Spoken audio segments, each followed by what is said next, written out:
We've got an atheist experience here from 2021, November 2021, and it's a call from Apollos. It irritates me on two levels and disappoints me on two levels. One is the Christian himself, and the other is the way that the hosts actually dealt with him. So he's got 26 minutes on this call. He wants to do anything but talk about the reason that he believes in the resurrection of Jesus. He claims to have written papers. He's saying that, oh, he's too nervous to talk about it, etc. Well, you have a listen and hear what happens with about sort of 10 minutes of the call remaining. To be quite honest, I'm just nervous. No, look, I'm not trying to... He's just nervous. He's already been speaking for about 15 minutes. And as soon as he's asked to justify his belief in the resurrection, he says, oh, well, I've written papers. And, oh, well, to be honest with you, I'm just nervous. And that's why I was trying to simplify it to just be like, why do you believe the resurrection happened? And we could do this with any supernatural claim in the Bible. Okay. We could do it with any claim period in the Bible and just go, okay, why do we believe things are true? And if you can't give a reason, then I don't know. Just not under these circumstances. Not under these circumstances. Why did he call into the atheist experience unless it was to present reasons for his beliefs under these circumstances? He's called in. He's already been speaking 10, 15 minutes. And I mean, until the moment when he was actually asked to present evidence for his belief in the resurrection, he was completely fine. He didn't sound nervous at all. He wanted to talk about other things. At least for this specific claim. I mean, I can later, but Well, later, when? I mean, like in 10 years' time, next week, when?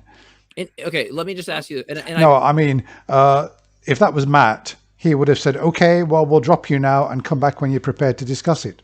And unfortunately, these guys don't do that. They mollycoddle him. Appreciate it. And for you saying, look, I'm nervous, appreciate that. My apologies if I... No, he's not nervous. He's dishonest. He doesn't want to talk about it because he knows he hasn't got good reasons. Overboard.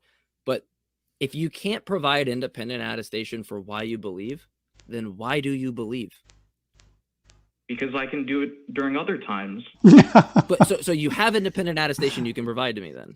It's weird. It's a little odd to. First of all, I wanted to talk about other things, though. Of course, he wants to talk about other things. He's just come on to hear his own voice, and so that he can, come on and record and say, "Oh, look, I was on the atheist experience." We pushed me all the way to talking about.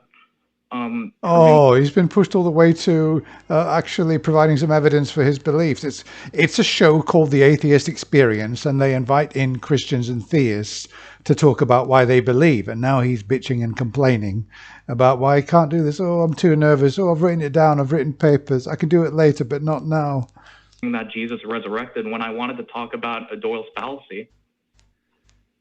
All right. Yeah. Then I'll tell you what, in the interest of just being a freaking sweetheart. Don't be a freaking sweetheart. You're losing viewers.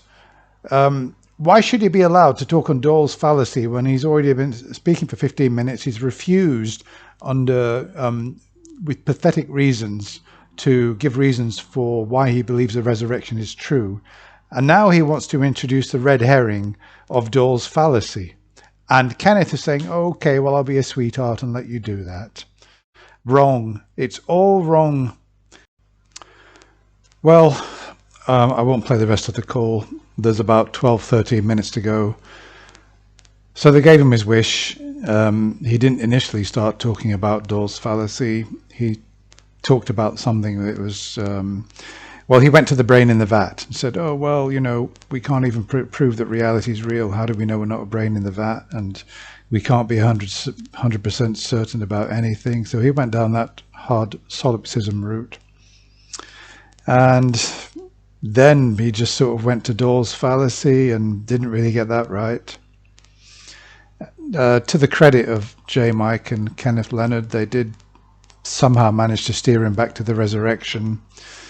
And then they asked him what. Well, he said that there's data, and there needs to be an explanation for this data, and you have to select the one which best fits the facts. So to their credit, they said, what's the data? It's just a book with claims in it. There's nothing more than that. There's nothing else. He said, oh, well, there is. There's Pliny the Younger, there's Tacitus, there's Josephus. That was very quickly debunked. It's not contemporary, and it's just reports that there were Christians who believe this and they believe that. So there's nothing really much there either. So yeah, they went on for about another 12 minutes. I thought I would spare you all that and just tell you how it ends. But I think the main reason I wanted to show you that was that I mean, that was crazy, a 26-minute call.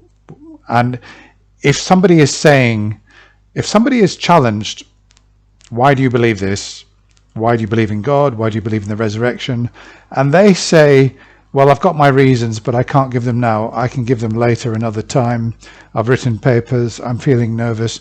Believe me, anybody who calls into it, it's actually a big thing calling into a show.